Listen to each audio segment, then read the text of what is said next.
Hello and welcome back to OmniFoot TV. This is your host Omar speaking, and finally my internet is back, and as am I. It's been a very interesting week. Yes, it's been 7 long days without internet, and 4 days without uploading a video. But thank the gods of football, and, the shithead I have of an internet provider, it's back. Anyways, down to business. We have had some very interesting things take place throughout this tournament in the past couple of days. Most recently, Denmark's astonishing win earlier tonight. That was one of the most heartfelt performances that I've ever seen from a team. The passion that we saw on the pitch today has to be recognized, especially after everything they've been through. I can only imagine that Eriksson has had quite the night. That this team has had just a week of opposites. As above, so below, as they say. I think that's what we've seen. From the very first goal, you knew that this was going to be a very interesting encounter, and it didn't disappoint. It just kept throwing the bar higher and higher and higher. That Christensen strike, why the hell does he not do that more often? I say that as a Chelsea fan. But Chris, that was sublime. Why don't you do that more often? I hope you watch this video. Why that? Why? I love you. You crazy Danish, just majestic thing. Have to hold my tongue. I keep forgetting that. Here's the thing. What really caught my attention was how the players on the touchline were just celebrating with Kasper Hjulmand. There was a certain sense of camaraderie that was there. There's an obvious positive in regards to the communication that takes place between the manager and his players. And I think that is the most important thing, apart from everything that we see on paper in terms of tactics, in terms of planning, in terms of organization. But without camaraderie, without that sense of belonging, without that sense of, without the players feeling that they have to fight for one another, there can be no team. And despite the fact that Hjulmand was also one of my question marks going into this tournament, himself and Robert Page, who both have, I'm not going to say have proven me wrong, they have.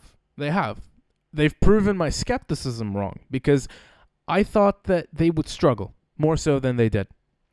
Neither man has technically been tested at the higher levels of football, but taking over their national teams, being chosen, first of all, you have to hand it to the Welsh FA and the Danish FA for making the decisions to hire both of these men.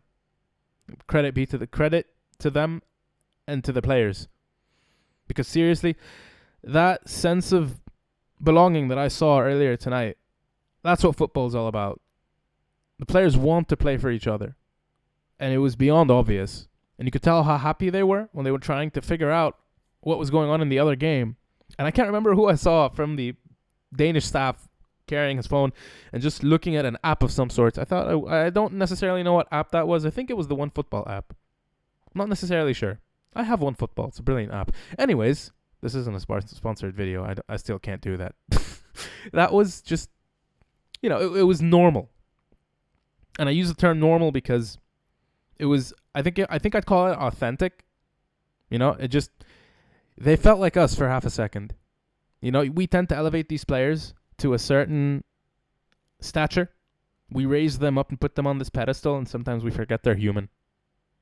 And that was just a little bit of humanity that was just so easily authentic, effortlessly authentic, and easy to relate to.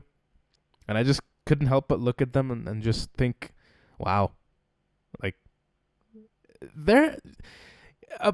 It goes back to a point that I'm not sure I've made in any of my videos, but it's something I've genuinely talked about with other fans, that these players are also fans in and of themselves. We tend to forget that part in particular.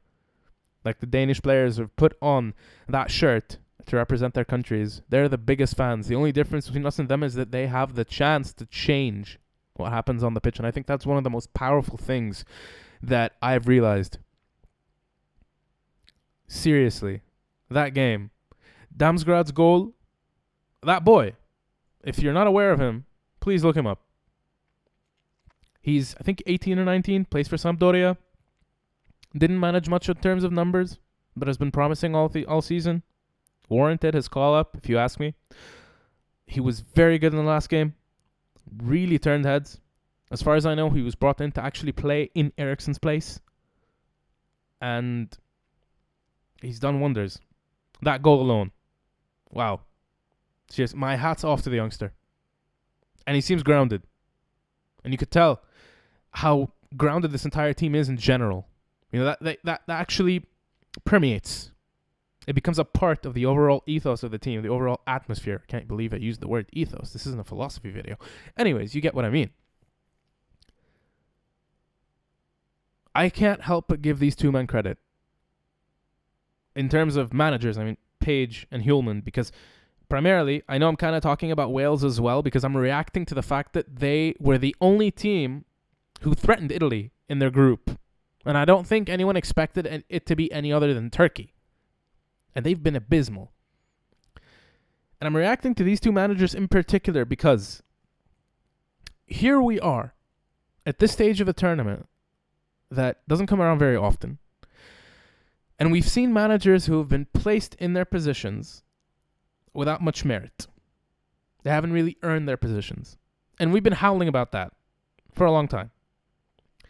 And then you have managers like Kasper Hjulmand and Rob Page.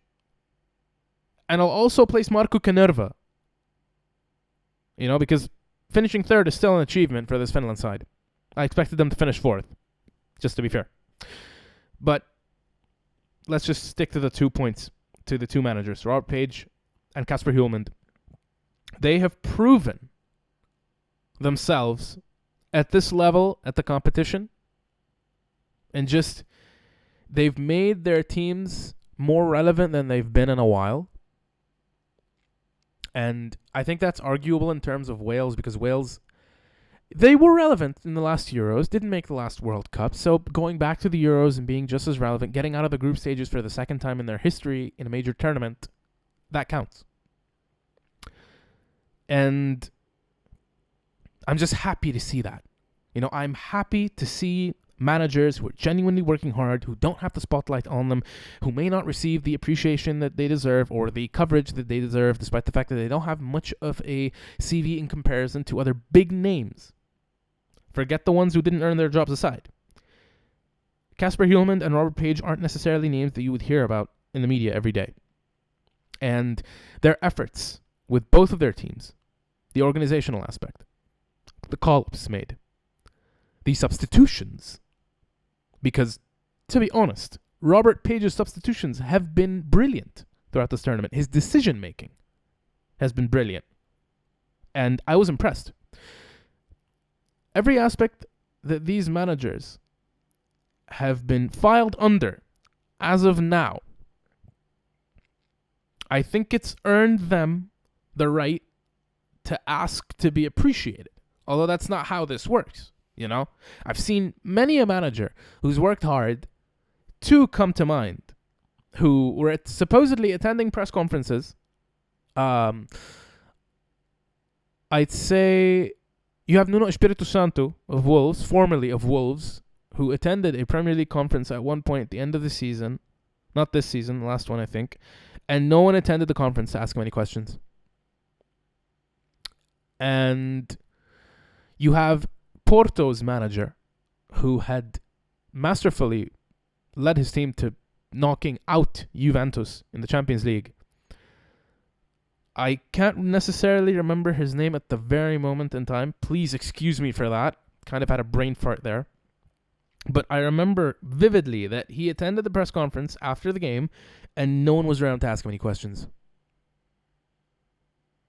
And I go back to those two men because when I look at these managers now on the international stage, I think it's given them more exposure in a sense, because you know how a lot more fans pay attention to the international tournaments than they do to club football in general, because club football is more of, I'm not going to say niche, But I'd say niche in terms of football because you had close to 4 billion people watching the last World Cup, whereas club football doesn't necessarily bring in that much viewership. So I'm going to say niche for the sake of context. It's just, I go on and on about merit, and I'm happy to see managers actually get the recognition that they deserve.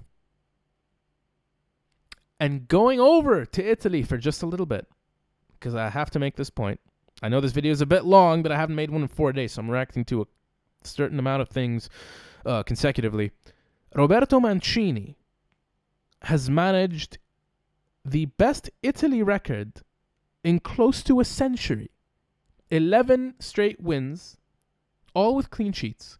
30 games undefeated, breaking both of Vittorio Pozzo's records.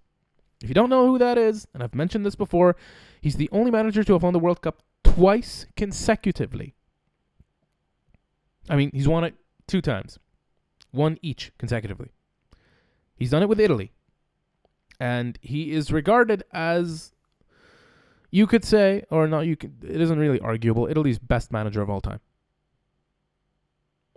And I think Mancini should get a lot more recognition for the work he's done with the Azzurri. They've been disciplined. They've been self-aware on the pitch. Very good positionally. They've been moving the ball around brilliantly. Jorginho is actually getting much more credit than he's usually earned. And he has not really earned that much credit and appreciation from Chelsea fans, from football fans in general, because he's looked at as a one-trick pony. But the way he's played for Italy, without having Kante, obviously, next to him, has given him much more exposure. And that's been brilliant for him. I have a lot of respect for Jorginho.